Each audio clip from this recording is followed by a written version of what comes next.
Alrighty, what's up, good people? Mark Holmes here, and as always, I appreciate each and every one of you guys. I'm working my way back to the Red Brick House. I got about 114 miles to go. Normally, I'd be getting ready to do my live stream at 5 o'clock, but we aren't able to do that at this moment because we're on the road. So I put a message in the community tab about the live stream. We're going to try and kick it at 6, but getting at 6 is going to be kind of pushing it. Shout out to Michael Anthony Fitness Electrician Extraordinaire Gig Economy. He just called me and said that Sam Williams was carted off. Let me first apologize to you guys. I've had a lot of different things I've had to take care of this week, and for the first week of Dallas Cowboys training camp, I really wish I was just sitting in the man cave getting all the news and stuff on here, but in order to be able to go to training camp this week, I've got to take care of getting everybody else taken care of. So what we are hearing, or at least this is what Michael just told me, is Sam Williams' non-contact injury carted off. Tracy? It says, after laying on the ground in obvious pain, Williams was unable to walk off the practice field under his own power. He had to be carted off the field as he could not put any weight on his left knee.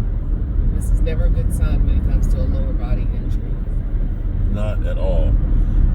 And this is one of those ones that this is critical, because this is where you were looking, or what your thoughts are. Again, maybe he just tweaked it real bad and, hyperextended it a little bit, and he'll take some time off. There's still plenty of time for the season. But if it's a torn ligament, if it's an ACL, this is where we were last year with Overshown as well as others, and this is not where we want to be. The thought process that you were hoping for is that Sam Williams would be able to take a big step, because he was going to get more of an opportunity, because Dante Fowler as well as Dorrance Armstrong were both let go, and that he was going to get more of an opportunity. Production-wise, people look at his numbers and things and say, he didn't do that much. But if you compare the number of snaps that Dorrance Armstrong had versus Sam Williams, and if you were to extrapolate those numbers and make them even, Sam Williams actually would have had better numbers if he had the same amount of snaps. He's also a special team standout. I had been, I'll say, a little bit disappointed. I hoped that he was going to be giving us a lot more than what we actually were getting the last 2 years, because you looked at his size, you looked at his speed, you looked at him and said, this guy should be an absolutely positive beast, but had not really translated. Now, this puts the Cowboys into a bind, because what you were hoping for is that you're going to be able to use him more coming off the edge, and allowing Micah Parsons to be used as the Inspector Gadget guy. That he's going to be sometimes coming off the edge, sometimes he's going to be lying at the linebacker, sometimes he'll be coming in through the A-gap, where you have to constantly have your head on a swivel and say, where's Micah Parsons, as opposed to him playing solely at defensive end. Now, is this the death knell for the Cowboys defense? No, because we do have quite a few. We got Goldston that's out there. We got D-Law that's out there. We got Micah Parsons. We got Nealon, who now this actually gives the rookie probably more reps and stuff and more of a spotlight. So we'll see what we see with Sam Williams, but definitely not a good thing. ACLs was last year's bugaboo, and I'm hoping that this is not going to be the beginning of that with the Cowboys. Damn. That's the last thing that you would hit, because tomorrow was supposed to be the first day, I believe, in pads.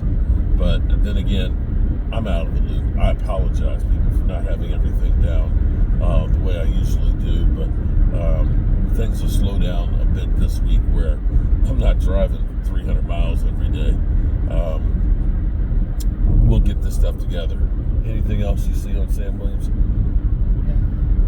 What site was reported at? What was the Landry at? Landry at? Yeah. So he laid on the field, non-contacted. See, that's where it's, it's the non-contact ones. When you see a guy who's not getting hit or getting engaged, He and said it was a right knee injury. yeah, when it just pops, that ain't good. That really is not good.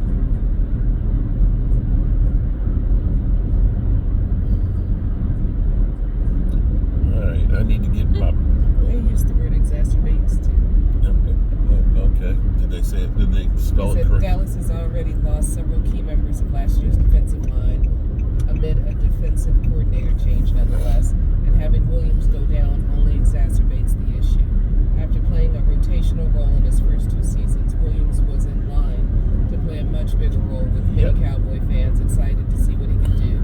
Instead, the Cowboys may have to go to the drawing board for other depth options if Williams' injury is indeed serious. At this point in time, it's too early to tell how serious the injury will be, but it's hard to be optimistic when he had to get carted off the field. Yeah. Definitely it's hard to get optimistic on that. Like I said, options will be, of course, we got D-Law, we got Goldston, we got the rookie Nealon, who was drafted in the 2nd round. We got D-Law. If there's one area where you look at and say we have more than others, I would say it's actually the edge rushers. And I'm not trying to say, oh, it's good that we lost an edge rusher. It's not. It's not good to lose anybody. But as opposed to interior defensive linemen, that would be more of the panic mode that we'd have to have right now. So it's definitely going to be next man up. Probably the Cowboys, just like Fauntleroy. It's got some knee issues on wide receiver. You saw them go through and bring in a couple of UFL wide receivers on Friday. I can best believe that they'll be bringing in some more edge rushers in here. And see, this is where the Cowboys, to me, it's like flying an airplane, okay? When I'm flying to California, I want to make sure that they don't have just enough fuel for the 2,600 miles, okay? In case there's a bad storm and they got to go around, I want to make sure there's some extra fuel in the tank, okay? Even if we don't ever use that extra fuel, I want a little bit more, so that way we don't say, oh shit, we ain't got enough, so we're crashing. And that's where the Joneses keep just getting just enough, when you look at it and say, we can let go of Dorrance Armstrong or Dante Fowler, it's okay, we got enough. You never have enough. You never ever have enough. So there you have it, good people. Have no idea how long it's going to take for this to upload because I'm on the road. But I got an hour and 37 minutes, and that's right at 6 o'clock when I get there. I did the best I can, man. It's like going against Larry Allen. Do the best you can, man. Rest his soul. Peace.